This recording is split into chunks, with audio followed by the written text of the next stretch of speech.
ಜಡಾಯಿ ಕಲ್ಲು ಅಪ್ಪನ ಎಂತ ಮನ್ಸು ತುಕ್ ಮಾಡೋದು ಮೆಟ್ಲನ ಇದೆ ಸತ್ಯ ಹೇಳ್ತೆ ಆಗಿಲ್ಲ.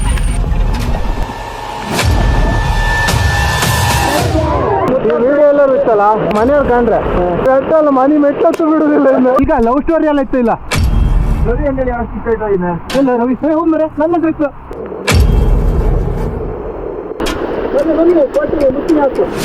ಆತ್ಮಹತ್ಯೆ ಶಿಬಿರ.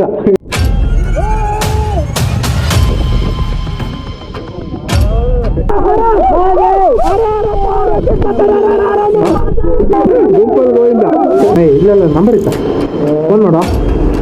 ನನ್ನ ಲೈಫ್ ನನ್ನ ಮೊಬೈಲ್ ಎರಡನ್ನೂ ರಿಸ್ಕಿಗೆ ಹಾಕಿ ವಿಡಿಯೋ ಮಾಡ್ತಿದ್ದೆ ನಾನು. 120 ಆಯೋಜಕರು ಏಜೆನ್ಸಿ ಮತ್ತು ಬಿಂದು ಇವರಿಗೆ ಅನಂತ ವಂದನೆಗಳು. ಅಪ್ಪ ಇಲ್ವಾ?